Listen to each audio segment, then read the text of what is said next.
Assalamualaikum warahmatullahi wabarakatuh.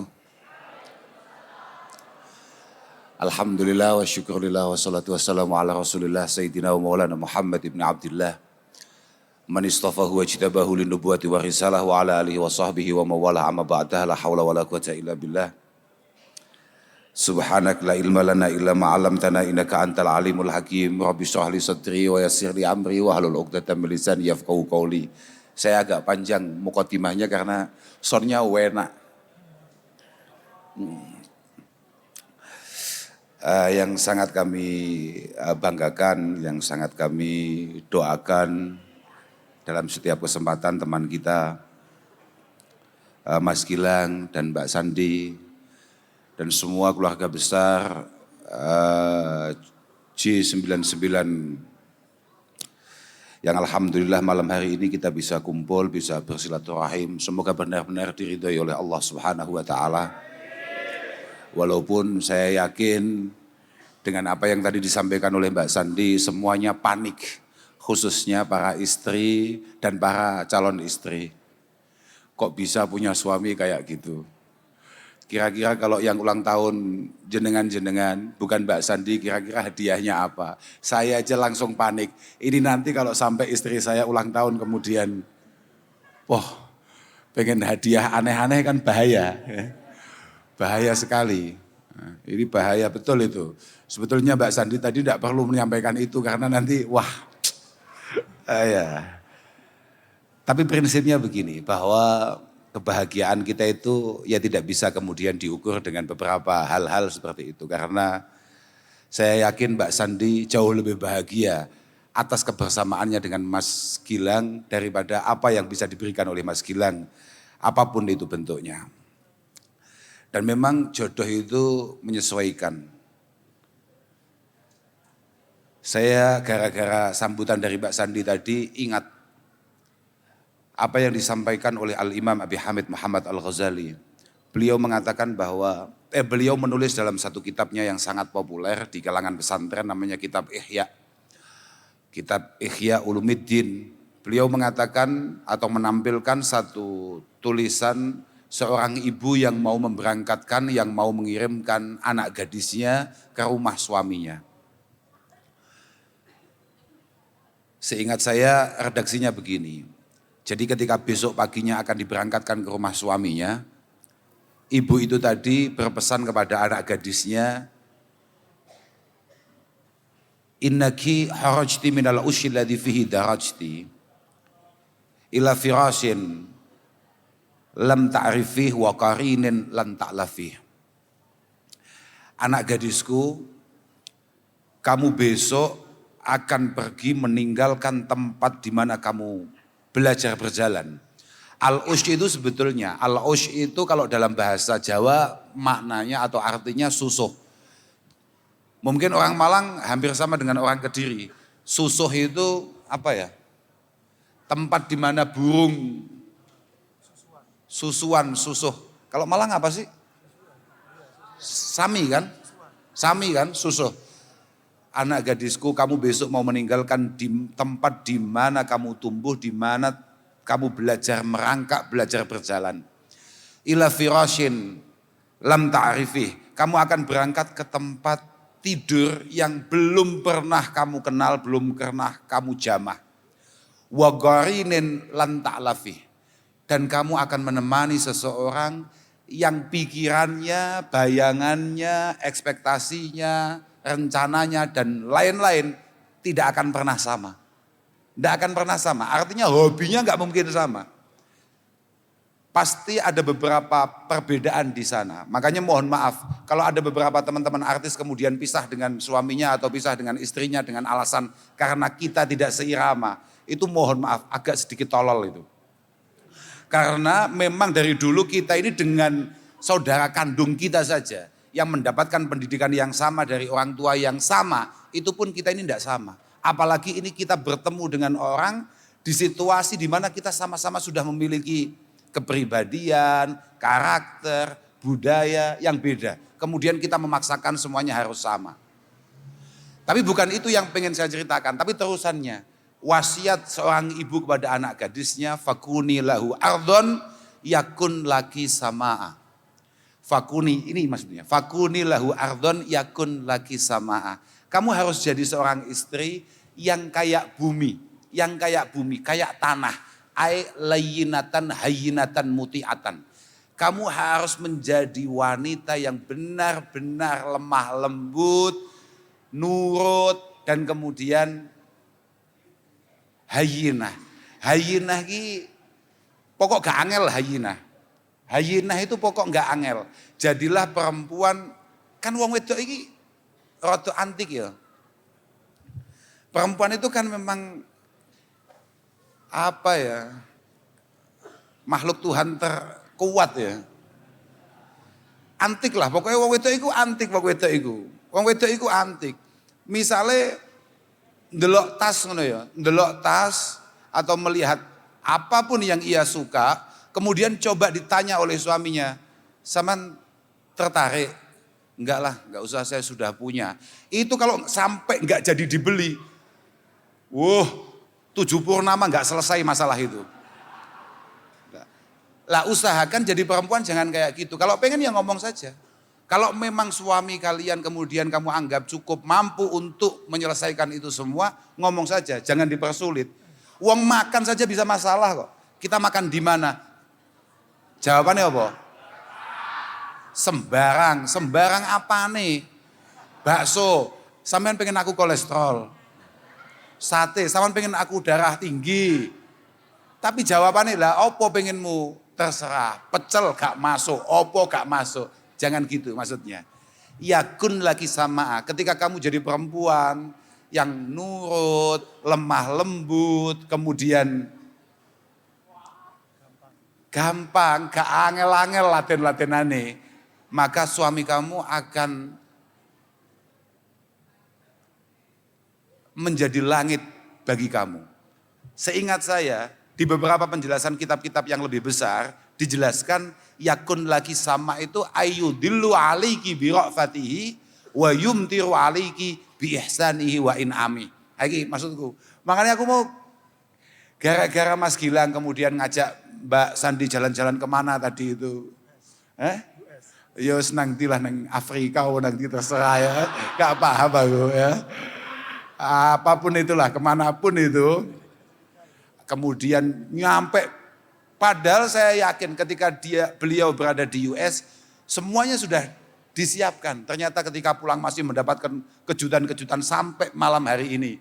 Yaitu, pokok nek bojone muti'atan, layyinatan, hayyinatan, maka suaminya akan selalu berusaha untuk menjadi sama. Ayyum tiru aliki bira'fatihi. Dia akan menaungi, ayyudillu aliki bira'fatihi. Dia akan menaungi kalian sebagai para istri dengan penuh keteduhan. Wa yumtiru aliki bi in'amihi wa ihsanih. Dan dia akan berusaha untuk menghujani kalian dengan kebaikan-kebaikan dan kasih sayangnya. Kira-kira begitu. Jadi nek bojomu gak ngono kuwi, awakmu kok misale ulang tahun gak ulang tahun panggah wilayah Pakis. Ya. Arab ulang tahun peng 19 kok panggah sekitar Pakis. Ya mungkin ya wong patek muti'atan layyinatan hayyinatan. Wis gak golekne dalil dhewe aku. Aku masalahnya mumet tau. Iki kok hadiah akeh, kayak dilungkas bojoku ulang tahun kan ngelundas gue. Aku suwi-suwi ngelundas nyekso iki. Betul itu. Karena begini, mohon maaf para ibu-ibu, mbak-mbak yang ada. Di kitab-kitab kita itu ditampilkan bahwa suatu ketika ada orang yang kebetulan punya anak gadis yang melamar itu banyak. Kalau redaksi kitabnya begini, ini mumpung ingat saya. Ya gara-gara Mbak Sandi tadi itu loh. Saya kan tadi ditanya sama Mas Gilang di rumah, Gus nanti ngaji temanya apa? Enggak tahu Mas saya. Saya enggak ngerti saya mau ngomong apa. Tergantung lah, jenengan cerita apa akan saya teruskan itu cerita itu. Jadi ada orang tua yang kebetulan punya anak gadis yang lamar banyak. Kalau redaksinya di kitab begini bahasanya. Qad khataba binati jamaah famimman uzawijuha anak gadis saya itu cuma satu, kebetulan yang lamar banyak. Ini enaknya saya berikan ke siapa? Kemudian sang kiai menjawab, mimmayyattaqillah. Kamu carikan suami yang benar-benar memiliki rasa takut kepada Allah Subhanahu wa taala. Alasannya apa? Karena in ahabbaha akramaha wa in abghadaha lam yadlimha. Karena laki-laki yang memiliki ketakwaan, memiliki ketakutan kepada Allah Subhanahu wa taala, dia kalau lagi suka, lagi cinta, lagi seneng, artinya pas padang, ya. Akromaha. Itu kalau bapak saya biasanya kalau menjelaskan akromaha itu nyah-nyoh, Pak. Laki-laki kalau lagi suka, apapun yang ia berikan, yang kira-kira bisa membahagiakan istrinya, pasti akan ia berikan. Pasti akan ia siapkan. Kalau lagi suka. Tapi kan suka itu kan, ono ning ati, Pak. Kadang kan isu, padang, seneng, engko awan, peteng. Geger, babakan opo. Sore, padang maneh, engko bar mahriban peteng maneh, engko bengi butuh. Misalnya lho kan ya wong seneng lho Pak. Kan ya selalu seperti itu. Tapi ketika lagi pas enggak suka, wa in abghadaha, ketika dia lagi marah, ketika dia lagi pusing, ketika dia lagi penat. Oke. Ya oke, siap Pak. Makasih Pak. Ketika dia lagi pas enggak nyaman pikirannya, hatinya lagi enggak enak, lam yadlimha. Hanya laki-laki yang takut kepada Allah Subhanahu wa taala ketika emosi dia tidak pernah zalim kepada pasangan dan istrinya. Itu. Makanya penting lah. Ya Kak pikir Mbak Sandi itu beruntung bukan karena suksesnya, tapi dari awal ketika kemudian dipertemukan oleh Allah Subhanahu wa taala dengan Mas Gilang, itu dia sudah beruntung. Saya nggak ngomongkan 11 tahun nggak waleh, 11 tahun nggak lirak-lirik, 11 tahun nggak pengen nyapo-nyapo, apa maneh tambah. Aku nggak ngomong nih gue. Tapi banyak hal yang harus disyukuri. Apalagi di situasi hari ini ternyata situasinya adalah bukan hanya sekedar pengajian, tapi ini lan kula nggih mriki niku mboten niat ngaji karena menurut saya ngaji niku pun biasa kula mboten butuh ngaji asline. Kula mriki niku namung pengen nyambung silaturahim kali Mas Gilang itu. Karena Mas Gilang sudah pernah ke rumah saya dan saya bayar hutang saya main ke tempat beliau. Ya semoga ada faedah dan gunanya. Tapi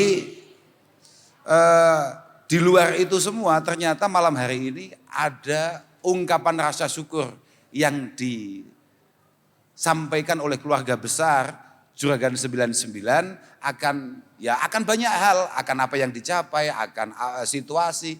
Dan memang syukur itu penting. Kalau Mas Alvan mungkin pernah dengar, ada satu kitab itu yang sangat populer di hampir seluruh pondok pesantren yang ada. Namanya Kitab Alfiyah. Di sana itu, sampai Kitab Alfiyah itu saking populernya, Mbah Maimun Zubair almarhum, Kiai Maimun itu sampai dawuh, ada kiai kok enggak hafal Alfiyah, itu belum layak untuk disebut kiai. Dan di antara sekian banyak itu ada tulisan berbunyi begini. Man la yazalu syakiran 'alal ma'ah fahuwa harin bi isyatin dzati sa'ah.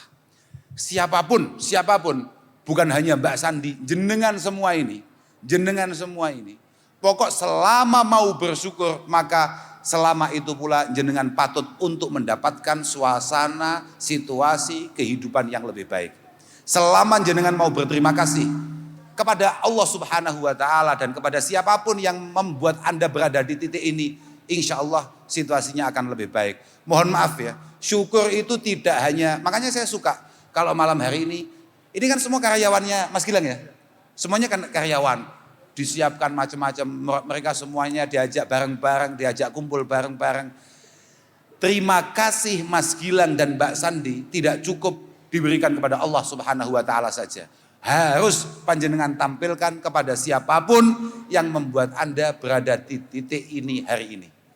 Karena Allah sendiri sudah dawuh, Allah sendiri sudah berkata, abdi lam tashkurni idza lam tashkur man ajritu an nikmah ala yadayhi.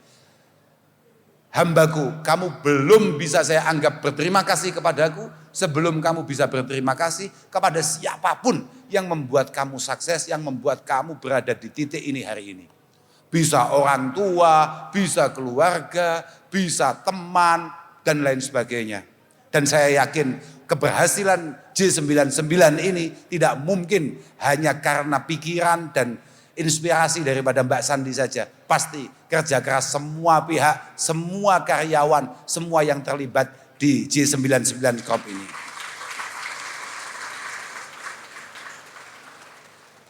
Jadi kalau hari ini kemudian panjenengan semua diajak bareng-bareng di sini makan-makan atau bahkan tadi Mas Gilang menyampaikan bahwa nanti akan ditutup dengan hiburan-hiburan, jenengan semua layak mendapatkan itu.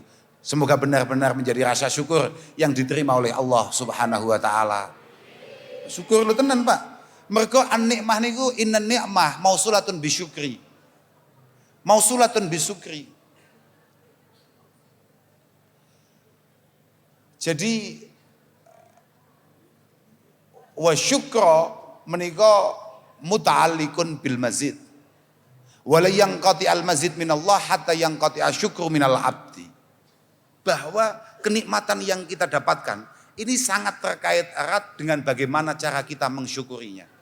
Dengan cara bagaimana kita berterima kasih atas semua nikmat itu. Dan selama kita mau bersyukur, selama itu pula Allah Subhanahu wa taala akan menambah semua kenikmatannya.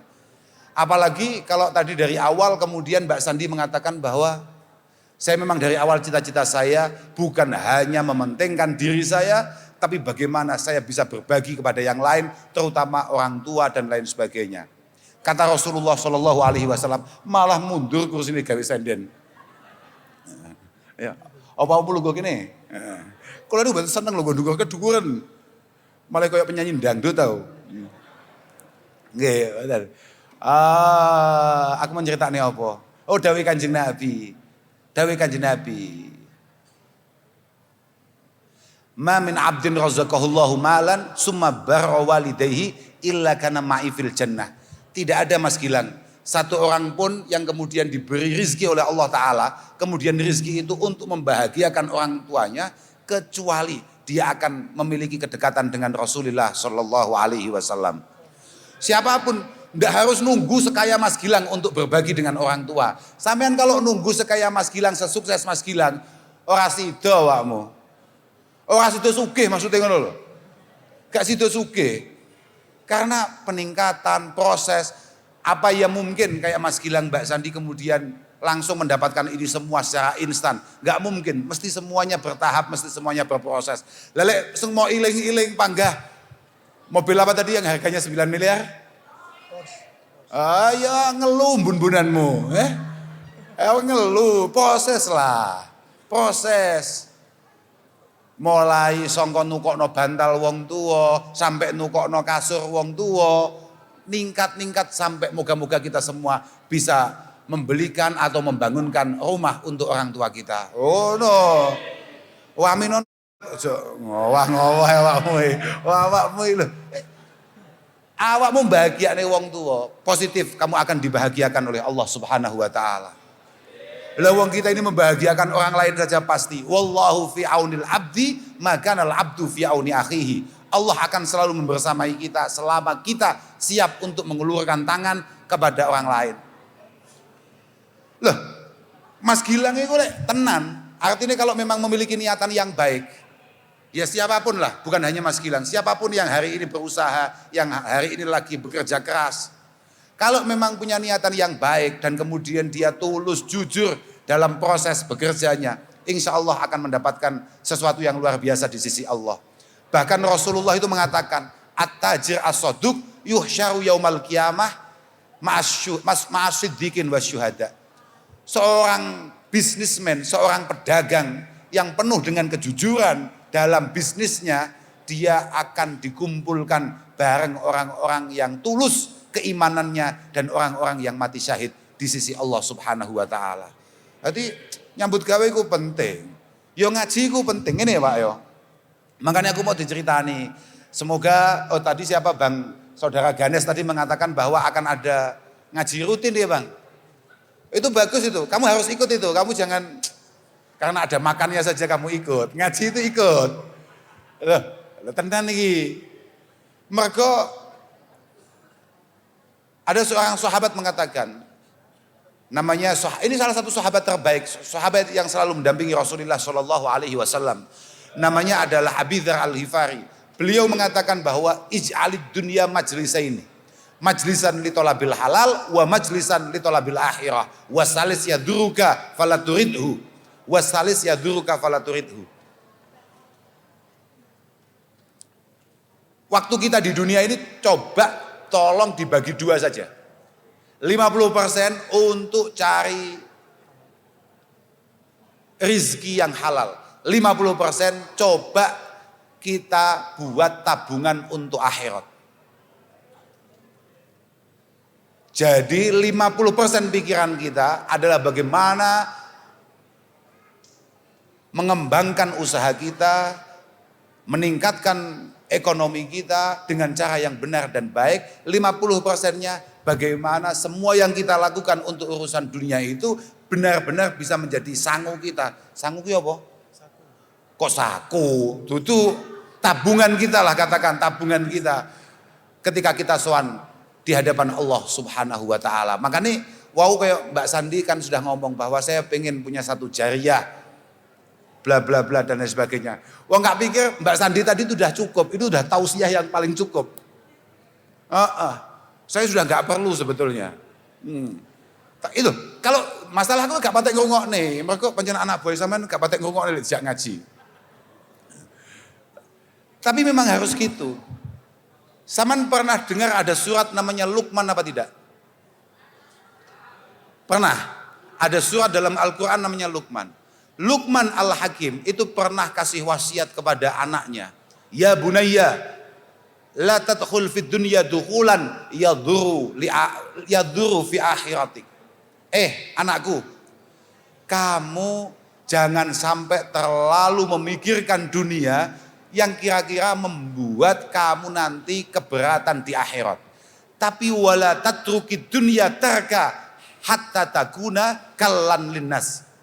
Tapi kamu jangan sampai kemudian meninggalkan dunia, tidak memikirkan bagaimana kita hidup sukses, kita hidup sejahtera, yang membuat kamu menjadi beban orang lain. Rasulullah Shallallahu Alaihi Wasallam juga pernah mengatakan yang mirip-mirip kayak itu. Beliau bahkan mengatakan laisa bi khairikum man la yajma'ud dunya wal akhirah. Bukan termasuk umat terbaik kalau dia tidak mampu menggabungkan itu. Makanya ada seorang Sayyidi Tabi'in namanya Sa'id Ibnul Musayyib. Ini mumpung saya ingat. Sa'id Ibnul Musayyib itu mengatakan la khaira fi man la yajma'ud dunya yasunu biha dinahu wa hasabah wa yasiru biha rahimah. Tidak istimewa kalau ada orang tidak mengumpulkan uang, tidak punya uang, enggak punya kekayaan yang kira-kira bisa untuk mengangkat agamanya, mengangkat keluarganya, dan bisa ngopeni, ngateni keluargane. Sampean kudu ngerti ya, dulur nek awakmu sukses, iku mau silaturahimi, mau endangi, iku seneng. Mergo bayangane awakmu teko mesti nggawa jajan lah, nggawa apa, tapi nek awakmu gak sukses, dulur mau endangi panik. Panik. Iki mesti masalah iki. Masalah iki. Iki loh, iya bah. Makanya suatu ketika bullying itu sebetulnya sudah terjadi mulai era kuno. Suatu ketika Rasulullah itu lagi duduk-duduk sama sahabat di pagi hari. Lagi duduk-duduk sama sahabat. Jadi kalau redaksinya begini. Karena Rasulullah sallallahu alaihi wasallam jalisan dzata yaumin ma'a ashabi. Suatu ketika Rasulullah itu lagi duduk-duduk sama sahabatnya. Kemudian fanadharu ila syabin dzi jaldin wa quwwatin wa qad bakkara yas'a. Tahu-tahu ada seorang pemuda yang masih sehat, masih sangat kuat, tidak ikut ngaji di sekitar Rasulullah, tapi dia berangkat kerja.